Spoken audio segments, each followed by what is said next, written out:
Hello दोस्तों, उत्थान science academy के यूट्यूब चैनल पर आप सभी का स्वागत है।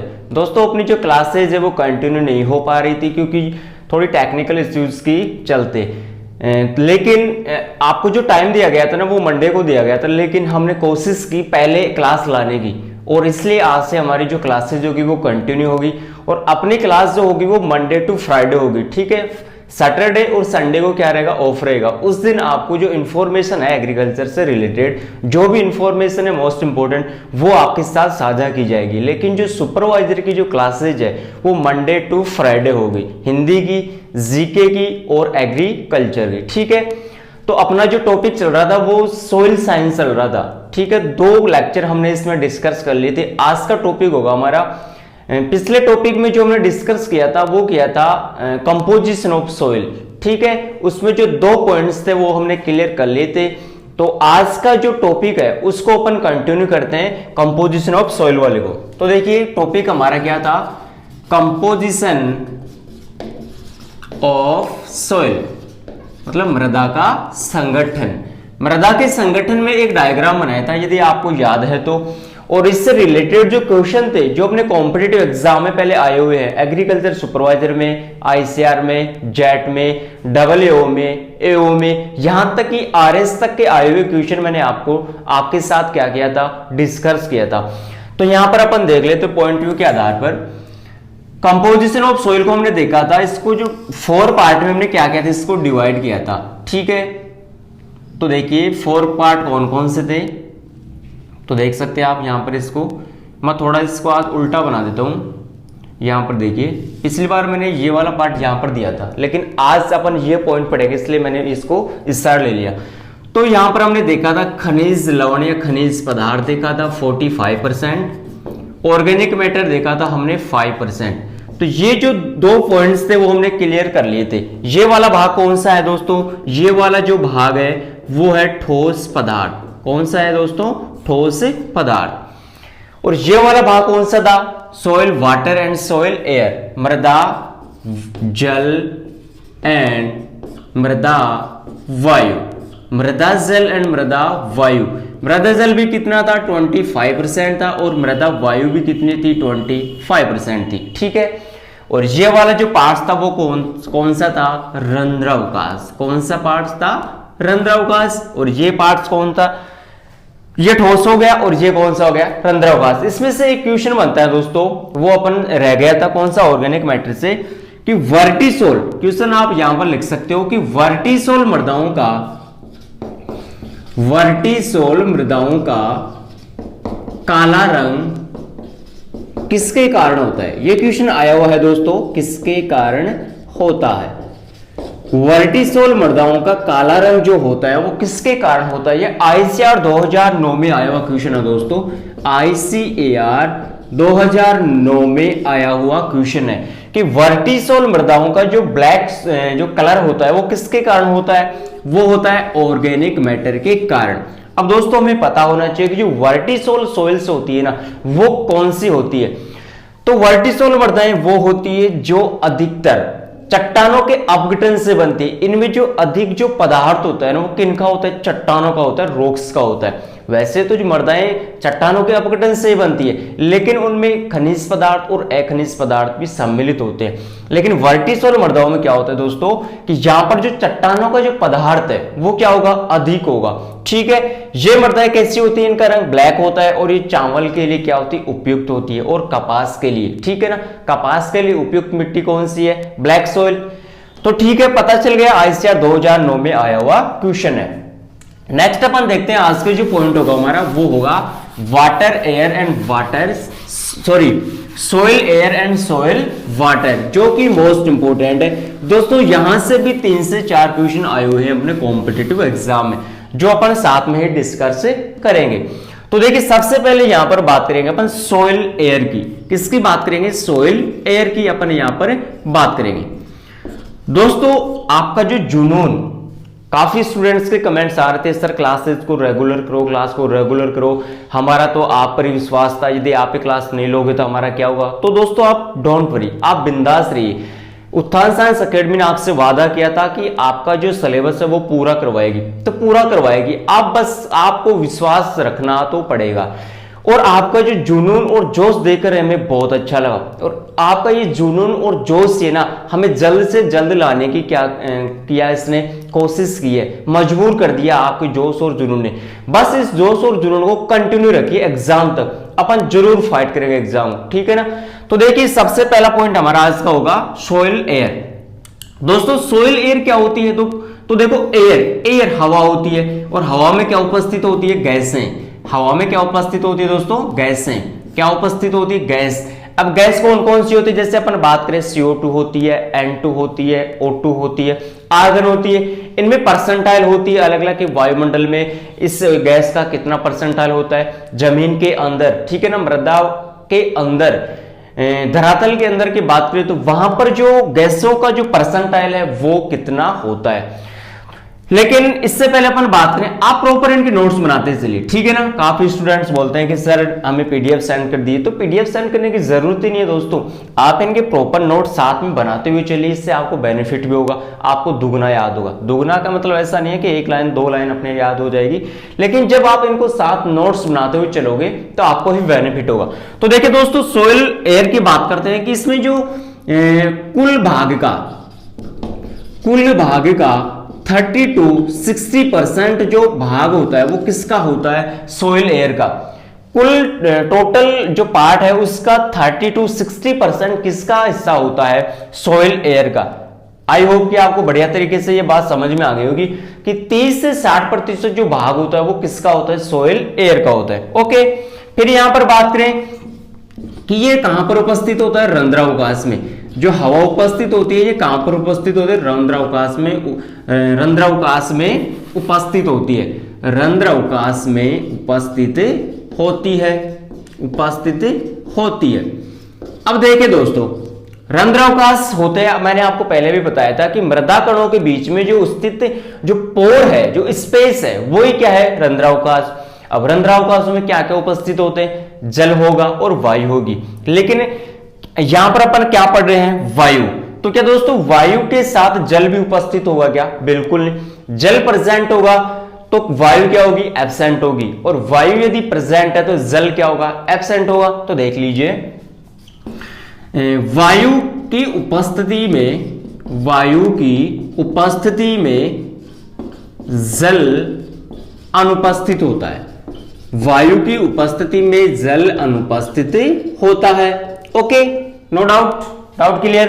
जल होगा तो वायु नहीं होगी, और वायु होगी तो जल नहीं होगा। ठीक है दोस्तों, नेक्स्ट अपन यहां पर बात करें और बात करते हैं कि यहां पर 1/3 भाग होता है। 1/3 भाग वो किसका होता है? वायु का। यहां पर अपन संपूर्ण इस साइकिल की बात कर रहे हैं, तो यहां पर 1/3 भाग तो किसका होता है? वायु का। और 2/3 भाग किसका होता है दोस्तों? जल का। तो जल का हमेशा हिस्सा क्या होगा? ज्यादा होगा बजाय किसकी? वायु की। ठीक है ना। दोनों में यदि कंपैरिजन करके देखें तो देखें कि हमें देखने पर हमें क्या मिला कि जल का भाग तो क्या है? अधिक 2/3 है, लेकिन वायु का जो पार्ट है वो कितना होगा? 1/3। ओके, ये इंपॉर्टेंट है, इसका थोड़ा ध्यान रखना। फिर इसमें देखें कि दोस्तों विपरीत जो इनमें संबंध होता है, इन दोनों में जो विपरीत संबंध होता है वो कौन सा होता है? अब विपरीत संबंध किस में देखें? जल और वायु में। तो अभी हमने डिस्कस किया कि यदि जल प्रेजेंट है, जल अधिक है तो वायु क्या होगी? कम होगी। ठीक है। और जल यदि कम है तो वायु क्या होगी? अधिक होगी। सीधी सी बात है। जल प्रेजेंट है तो वायु एब्सेंट होगी, वायु प्रेजेंट है तो जल क्या होगा? एब्सेंट होगा। ये बात आपको समझ में आ गई। फिर इसमें देखते हैं कि आपने देखा होगा दोस्तों कि जल भराव के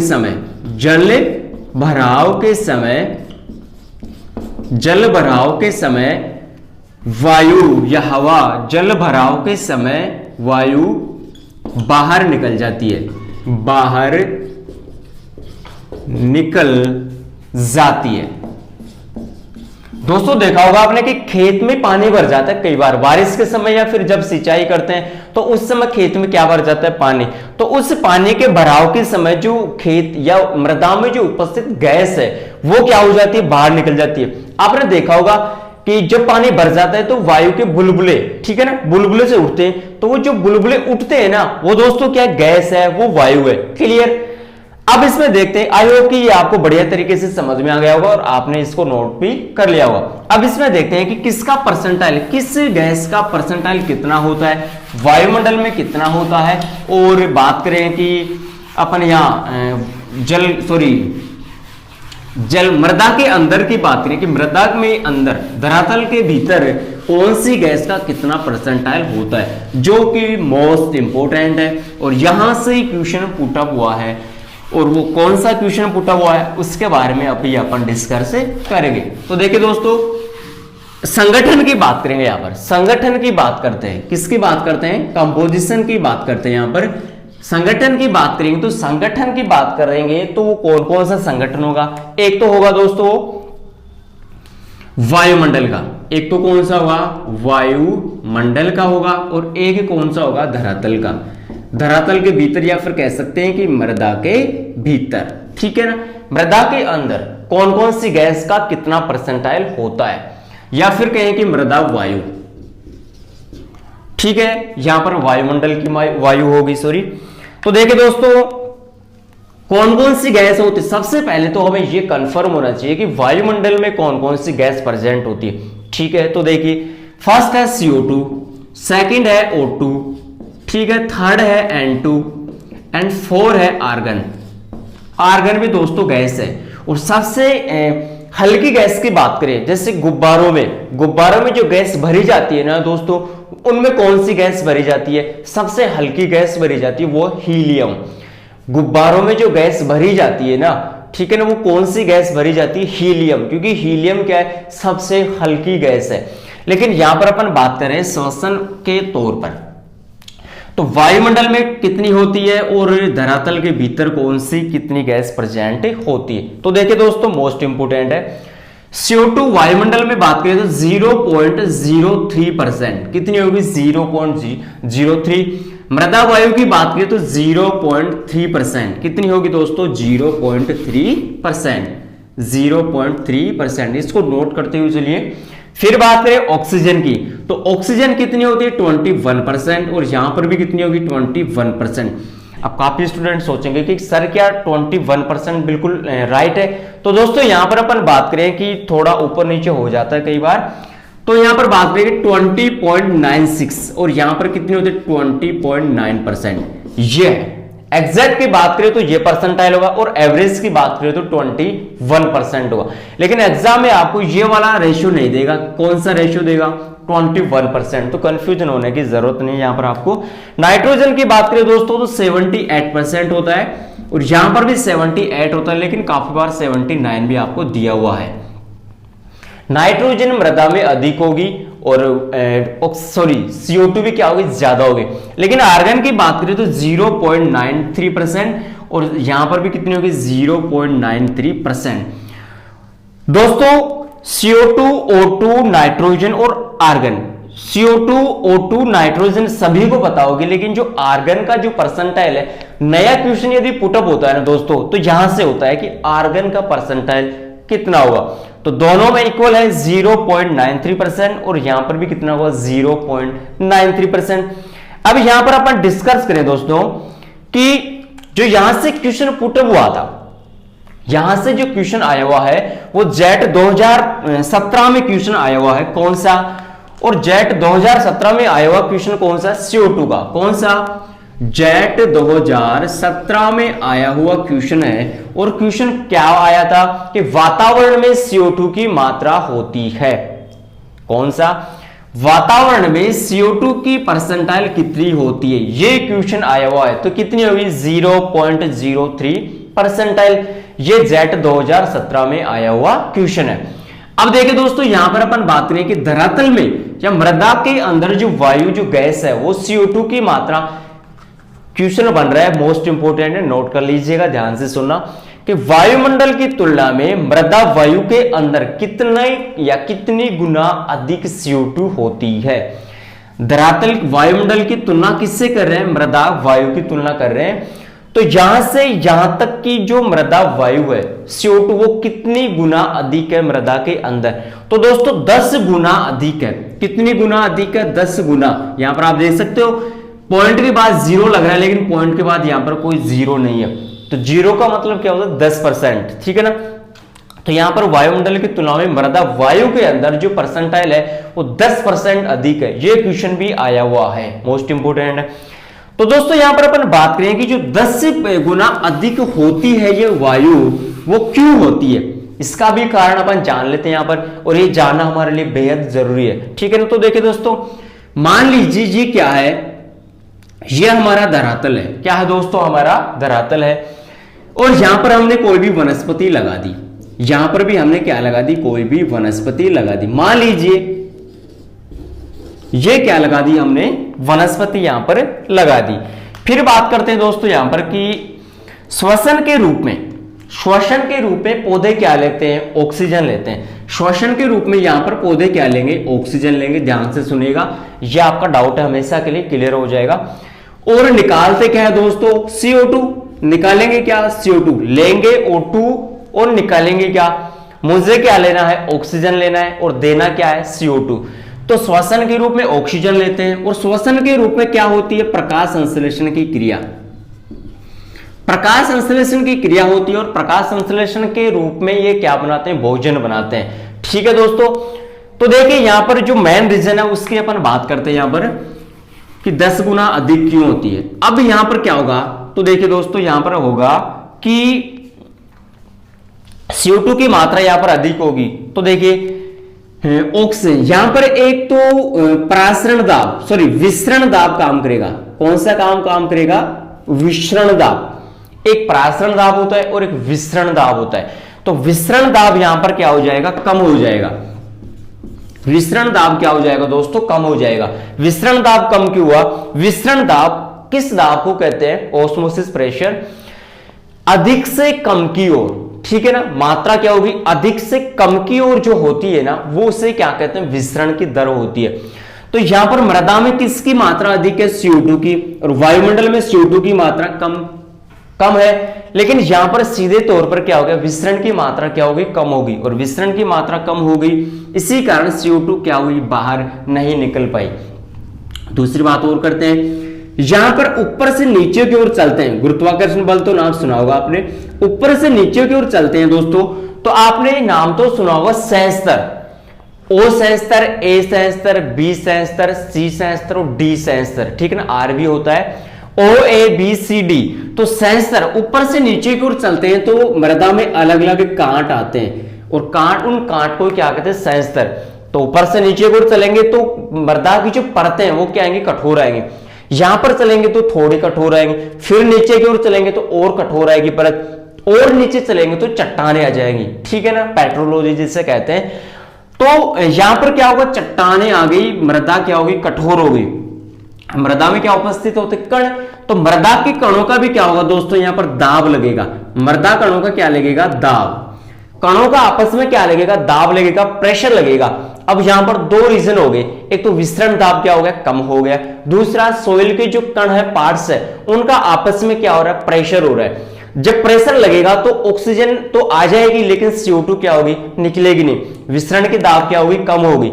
इन्हीं दोनों कारणों की वजह से CO2 की मात्रा क्या होती है, मृदा में अधिक होती है। कितनी, 10 गुना अधिक होती है, ठीक है।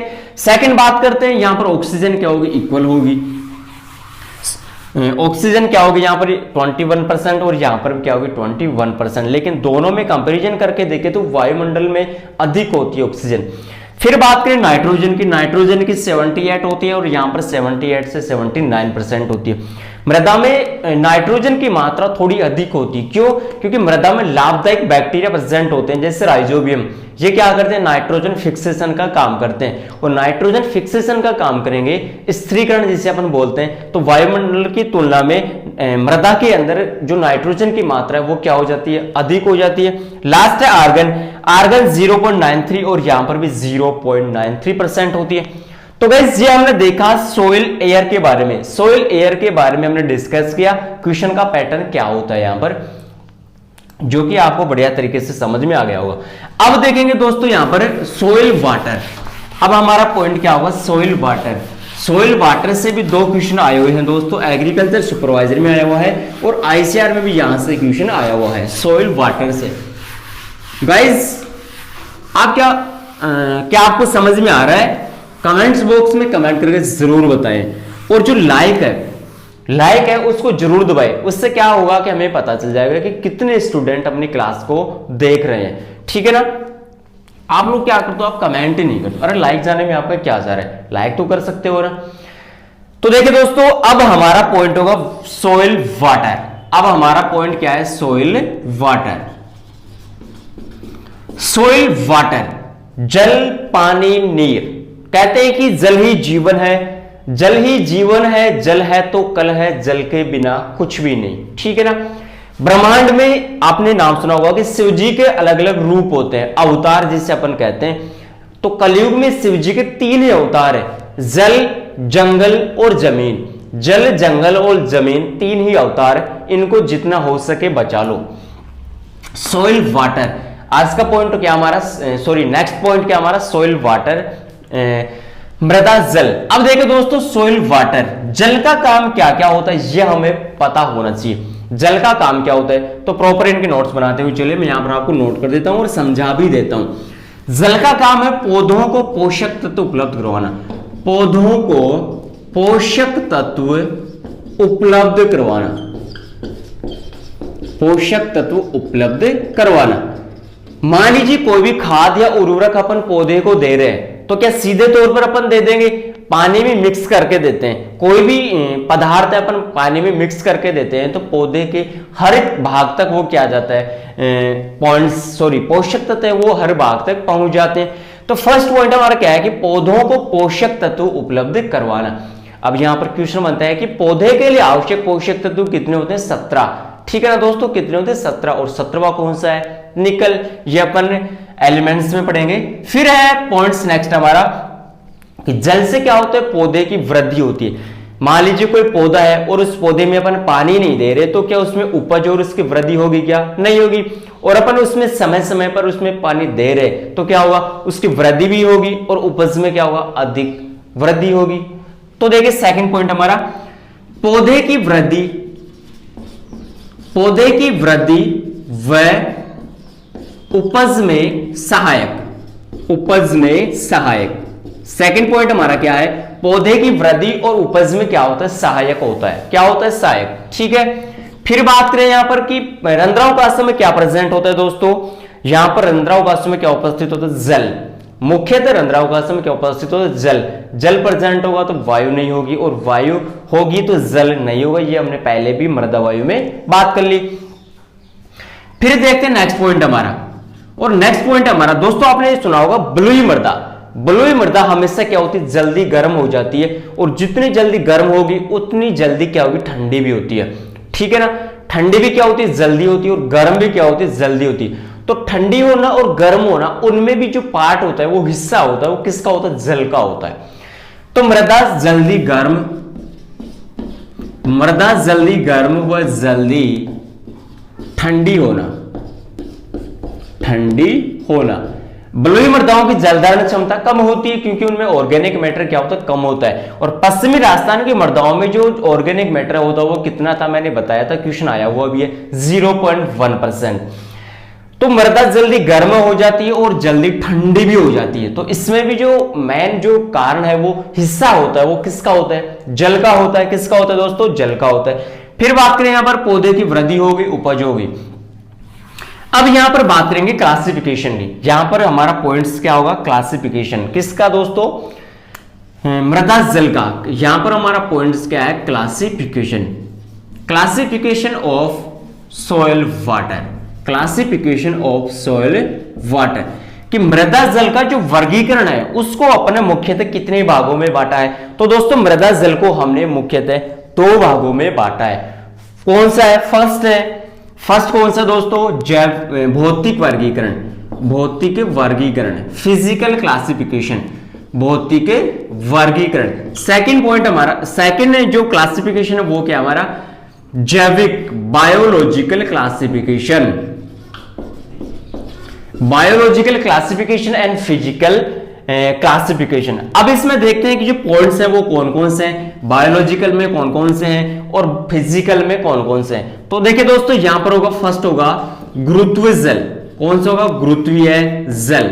और गुरुत्वीय जल को अपन क्या कहते हैं, ग्रेविटेशनल वाटर, ग्रेविटेशनल वाटर कहते हैं यहां पर। सेकंड है दोस्तों केशिकीय जल, केशिकीय, केशिकीय को अपन केशीय भी कहते हैं, और केशिकीय जल को अपन इंग्लिश में क्या कहते हैं, कैपिलरी, क्या कहते हैं, कैपिलरी वाटर। थर्ड है दोस्तों आर्द्रता ग्राही जल। थर्ड क्या है हमारा, आर्द्रता ग्राही जल। और आर्द्रता ग्राही जल को अपन क्या कहते हैं, hygroscopic water, hygroscopic water, gravitational water, capillary water and hygroscopic water. तीन प्रकार का होता है भौतिक वर्गीकरण, गुरुत्वीय जल, केशिकीय जल और आर्द्रता ग्राही जल। सेकंड हमारा बायोलॉजिकल क्लासिफिकेशन। इसमें देखिए, इसमें होता है एक अतिरिक्त जल। कौन सा होता है, अतिरिक्त जल। सेकंड है दोस्तों उपलब्ध जल, अवेलेबल वाटर, अब उपलब्ध जल। एंड थर्ड है अनुपलब्ध जल। थर्ड क्या है दोस्तों, अनुपलब्ध जल। ठीक है, इसके भी तीन पार्ट हो गए, अतिरिक्त जल हो गया, उपलब्ध जल हो गया और अनुपलब्ध जल हो गया। बायोलॉजिकल में भी तीन पार्ट हो गए और फिजिकल में भी तीन पार्ट हो गए। अब देखिए दोस्तों, आपने सुना होगा कि ब्रह्मांड में, पृथ्वी पर जो जितना भी जल है ना, उसको अपन ने तीन पार्टों में डिवाइड किया है, होलार्ड, चेसार्ड और एकार्ड। तो देखिए यहां पर मैं नोट कर देता हूं आपको, जो कंप्लीट जल है ब्रह्मांड में उस वो कौन सा है, होलार्ड। आप इनको नोट कर लीजिएगा दोस्तों, होलार्ड। सेकंड है केसार्ड, उसको अपन चेसार्ड भी कहते हैं, चेसार्ड। और चेसार्ड को काफी बार क्या कह देते हैं, केसार्ड। क्या कह देते हैं दोस्तों, केसार्ड। लास्ट है अनुपलब्ध जल, और वो कौन सा है, होलार्ड, चेसार्ड और एकार्ड, एकार्ड। ठीक है दोस्तों, ब्रह्मांड में जो कुल जल है, वाटर है, पानी है, वो कौन कौन सा है, होलार्ड। अब जो होलार्ड है वो कुल जल हो गया, अतिरिक्त जल हो गया। फिर है चेसार्ड या एकार्ड, उपलब्ध जल जो पौधों को प्राप्त होता है, वो कौन सा है, चेसार्ड या एकार्ड। थर्ड है अनुपलब्ध जल, और ये कौन सा, एकार्ड। ये किसी को प्राप्त नहीं होता, ना पौधों को ना जीव जंतुओं को। आई होप कि बढ़िया तरीके से समझ में आ गया होगा। अतिरिक्त जल, उपलब्ध जल, अनुपलब्ध जल, होलार्ड, चेसार्ड और एकार्ड। अब यहां पर अपन बात करेंगे क्लासिफिकेशन कौन सा, फिजिकल।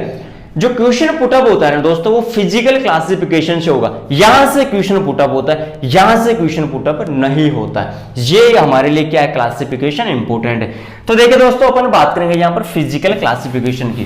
फिजिकल क्लासिफिकेशन के यहां पर क्या करेंगे दोस्तों, बात करेंगे, और जो क्वेश्चन आए हुए हैं वो भी अपन साथ में क्या करेंगे, डिस्कस करेंगे, जो कि मोस्ट इंपोर्टेंट है।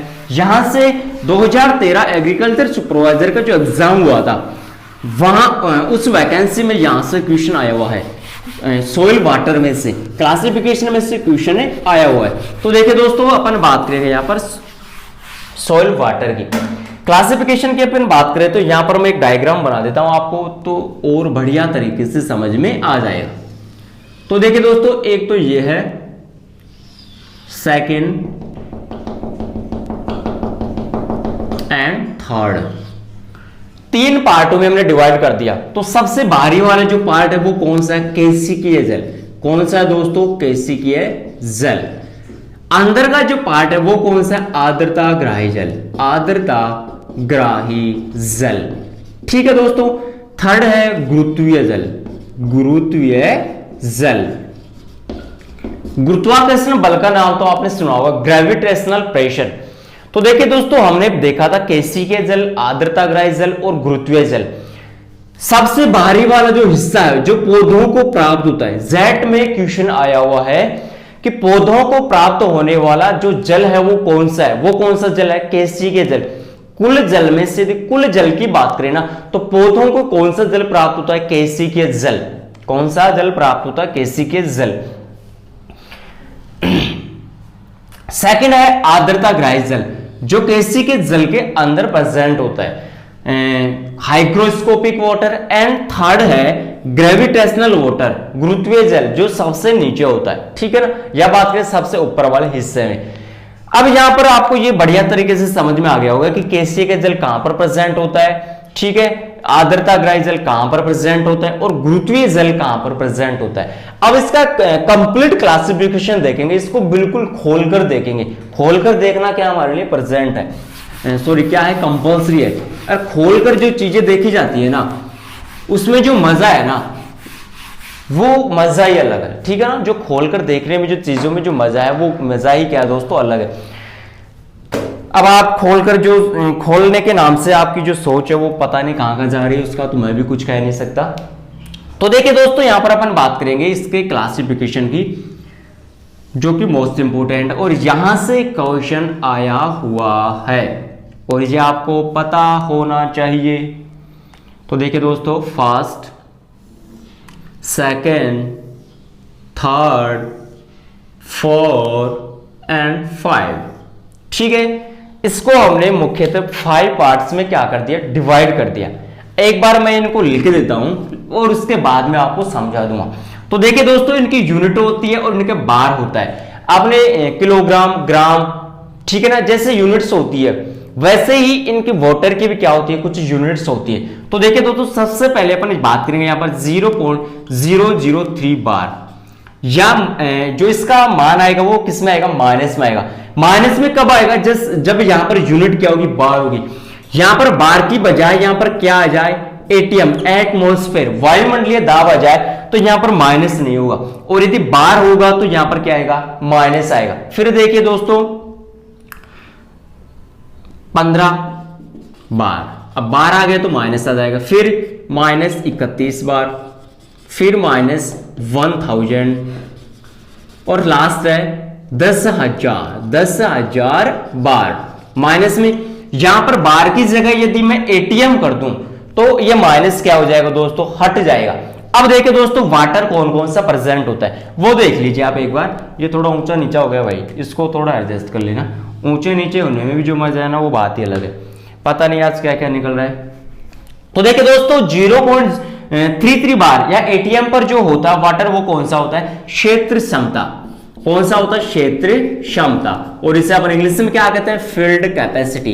फील्ड कैपेसिटी, ठीक है दोस्तों, फील्ड कैपेसिटी। सेकंड है हमारा 15 बार, यहां पर कौन सा होगा, आर्द्रताग्राही जल। आर्द्रताग्राही जल, आर्द्रताग्राही जल, हाइग्रोस्कोपिक वाटर। एंड थर्ड है -31 बार पर केशिकीय जल। कौन सा होता है दोस्तों, केशिकीय जल, कैपिलरी वाटर भी कहते हैं इसको। एंड सेकंड लास्ट है ड्राई एयर। कौन सा दोस्तों, ड्राई एयर। एंड लास्ट है ओवन ड्राई एयर। तो दोस्तों, सबसे पहले तो आपको ये डायग्राम, आपको इसकी इमेज है ना, ये आपके खोपड़े में फिट हो जानी चाहिए भाई। सीधी सी बात है कि जो वाटर है वो कौन कौन से होता है, फील्ड कैपेसिटी, आर्द्रताग्राही, केशिकीय जल, dry air and oven dry air. फिर इनका मान याद होना चाहिए, -0.033, फिर 15 बार, 31 बार, 1000 और 10,000 बार, ठीक है ना। देखिए दोस्तों, अब यहां पर क्षेत्र क्षमता, फील्ड कैपेसिटी पर जो पानी जल जो पौधों को प्राप्त होता है वो कौन से बार पर प्राप्त होता है, 0.033। फिर है आर्द्रताग्राही, 15 बार पर कौन सा बार प्राप्त होगा, आर्द्रताग्राही जल प्राप्त होगा। फिर है 31 बार पर होगा केशिकीय जल, कैपिलरी। 1000 पर कौन सा होगा, ड्राई एयर। और लास्ट है ये कौन सा, ओवन ड्राई एयर। अब इनको एक एक पॉइंट व्यू को अपन बढ़िया तरीके से समझने की कोशिश करेंगे। क्वेश्चन कहां से पुट हुआ है वो भी अपन यहां पर डिस्कस करेंगे। अब देखिए दोस्तों, अपन चलते हैं गुरुत्वाकर्षण बल के विपरीत जो चीजें होती है, ठीक है ना, जो भी वस्तु है उसका जो मान है वो ये है। ऊपर से नीचे की तरफ चलो या फिर नीचे से ऊपर की तरफ चलो, बात एक ही है, लेकिन अपन क्या करेंगे, ऊपर से नीचे की ओर चलेंगे, ठीक है ना। सबसे पहले हमने बात की थी गुरुत्वीय जल, ग्रेविटेशनल वाटर की हमने बात की थी। अब ग्रेविटेशनल वाटर क्या होता है दोस्तों, ऊपर से नीचे की ओर चलता है। क्या होता है, ऊपर से नीचे की ओर चलता है। अब ग्रेविटेशनल यहां पर आपको समझा ही देता हूं आपको। ये क्या है, मान लीजिए हमारा कोई फील्ड है, क्या है दोस्तों, फील्ड है। अब ग्रेविटेशनल वाटर यहां पर प्रेजेंट है। अब ग्रेविटेशनल वाटर कहां पर जाएगा, नीचे की ओर जाएगा। क्या होगा दोस्तों, नीचे की ओर जाएगा।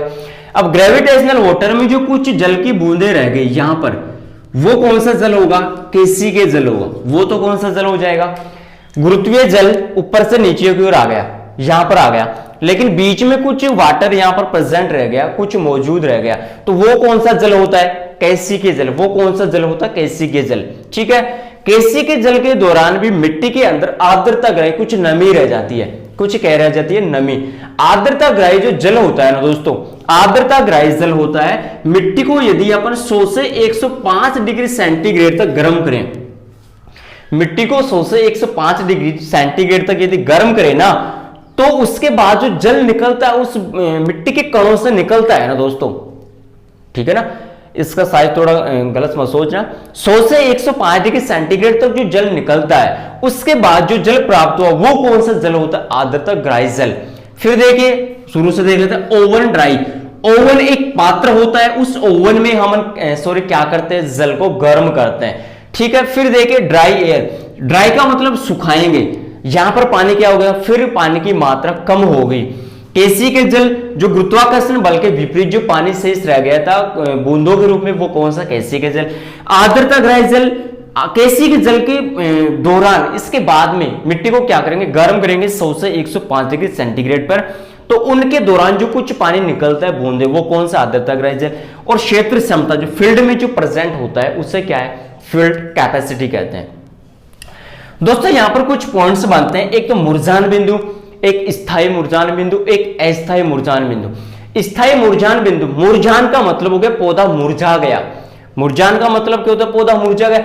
अब स्थायी का मतलब हो गया वो परमानेंट, स्थायी रूप से पौधा सूख गया। कब सूखेगा, मान लीजिए पौधे में अपन क्या दे रहे हैं, पानी दे रहे हैं, पौधे में सूख जाने के बाद उसमें क्या दे रहे हैं, पानी दे रहे हैं। उसमें पानी देने के बाद यदि वो हरा भरा नहीं होता तो वो कौन सी स्थिति होती है, मुरझान बिंदु, स्थायी मुरझान बिंदु होती है। ठीक है, और पौधा सूख गया, सूखने के बाद उसमें अपन पानी दे रहे हैं, और पानी देने के बाद यदि पौधा मुरझा रहा है तो वो कौन सी स्थिति होगी, वो होगी अस्थायी, मतलब स्थायी नहीं है। पानी देने के बाद क्या हो जाता है, वो वापस हरा भरा हो जाएगा। ठीक है ना, जैसे ज्वार में एक कंडीशन होती है कि उसका थोड़ा नाम याद नहीं आ रहा दोस्तों, ज्वार में होती है कि पानी देते हैं ना, तो पानी देने के बाद उसकी बढ़वार बढ़ जाती है, और पानी यदि नहीं देंगे तो उसकी बढ़वार रुक जाती है। उस शब्द का थोड़ा मुझे आइडिया याद नहीं आ रहा। ठीक है दोस्तों, तो वैसे इसमें क्या होता है, स्थायी मुरझान बिंदु और अस्थायी मुरझान बिंदु। तो देखिए दोस्तों, ये आपको बढ़िया तरीके से समझ में आ गया होगा कि क्षेत्र क्षमता कितने बार पर प्राप्त होता है, 0.33 पर। आर्द्रता ग्राही जल कितने पर प्राप्त होता है, 15 बार पर। केसी के जल कितने बार पर प्राप्त होगा, 31 पर। ड्राई एयर कितने बार पर प्राप्त होता है, 1000। और लास्ट है ओवन ड्राई, ठीक है ना, 10,000 बार पर प्राप्त होता है। अब यहां पर क्वेश्चन बना था, और देख लीजिए जो केसी के जल है वो कितनी बार से कितने बार पर प्राप्त होता है, वो भी अपन यहां पर डिस्कस कर लेते हैं। केसी के जो जल है वो कौन से बार पर प्राप्त होता है, तो देखिए दोस्तों, केसी के जल यहां से यहां तक प्राप्त होगा। केसी की है जल, केसी की है जल, इसे नोट कर लीजिएगा। तो केसी के जल जो प्राप्त होगा वो 0.33 बार से लेकर 31 बार तक प्राप्त होगा। ठीक है, क्या केसी के जल भी संपूर्ण पौधों को प्राप्त होता है, तो दोस्तों केसी के जल में भी अपन बात करें तो केसी के जल में से भी एक जल और निकलता है, और वो कौन सा होता है, प्राप्य जल। वो कौन सा होता है, प्राप्य जल। ठीक है दोस्तों, प्राप्य जल। लेकिन एग्जाम में जो क्वेश्चन पुट अप होता है ना, वो केसी के जल का होता है, प्राप्य जल का नहीं होता। लेकिन नॉलेज के तौर पर आपको बता रहा हूं, प्राप्य जल कितने बार तक प्राप्त होता है, 0.33 बार से लेकर 15 बार तक केसी के जल। अब देखो क्वेश्चन जो पुटअप हुआ था वो कैसे हुआ था कि मृदा में केसी के जल किस वायुदाब पर, क्वेश्चन लिख लीजिएगा कि मृदा में जो केसी के जल है वो कितने वायुदाब पर प्राप्त होता है। मृदा में केसी के जल कितने वायुदाब पर प्राप्त होता है, तो 0.33 बार से लेकर 31 बार तक प्राप्त हुआ था। और ये एग्रीकल्चर सुपरवाइजर 2015 में आया हुआ क्वेश्चन है कि केसी के जल वायुमंडलीय दाब पर कितने बार पर प्राप्त होता है। ठीक है, तो 0.33 से लेकर 31 बार तक। नीचे से ऊपर की ओर चलेंगे दोस्तों, ठीक है ना, नीचे से ऊपर की ओर चलेंगे। आप ऑप्शन में आपको 31 से लेकर 0.33 दिया होगा, लेकिन वो रॉन्ग होगा। अपन क्या करेंगे, नीचे से ऊपर की ओर चलेंगे, ठीक है ना, 0.33 बार से लेकर 31 बार तक। यहां पर फिर सेकंड क्वेश्चन बना था दोस्तों कि किस परास्पर वायुदाब, किस परास्पर पौधों द्वारा जल शोषित किया जाता है। यह क्वेश्चन आईसीआर 2012 में आया हुआ है कि किस वायुदाब पर जल है ना मृदा से शोषित किया जाता है। तो वो कौन सा होता है, 0 से लेकर 15 बार। कौन सा होता है, 0 से लेकर 15 बार। ये हो गया प्राप्य जल। अभी हमने बताया प्राप्य जल का भी देखो क्वेश्चन आया हुआ है, ऐसी बात नहीं कि प्राप्य जल से क्वेश्चन नहीं आया हुआ। तो प्राप्य जल से क्वेश्चन आया हुआ है आईसीआर 2015 में कि ये कितनी बार तक प्राप्त होता है, 0 से लेकर 15, या फिर कह सकते हैं 0.33 बार से लेकर 15 बार तक। ठीक है, तो दोस्तों ये था भौतिक क्लासिफिकेशन, सॉरी फिजिकल क्लासिफिकेशन, भौतिक वर्गीकरण के आधार पर हमने देखा। तो दोस्तों आई होप कि जो कंप्लीट आज का जो लेक्चर है आपको बढ़िया तरीके से समझ में आ गया होगा। साथ में हमने क्वेश्चन को भी डिस्कस कर लिया। यहां पर फिर अपन देखते हैं कि जो जल और वायु की हमने बात की, सॉरी मृदा और जल की, तो विश्व जल दिवस कब मनाते हैं दोस्तों, ये भी आपको पता होना चाहिए। तो दोस्तों विश्व जो जल दिवस है वो कब मनाते हैं दोस्तों, जो विश्व जल दिवस है वो कब मनाते हैं, 22 मार्च। ये आपको पता होना चाहिए।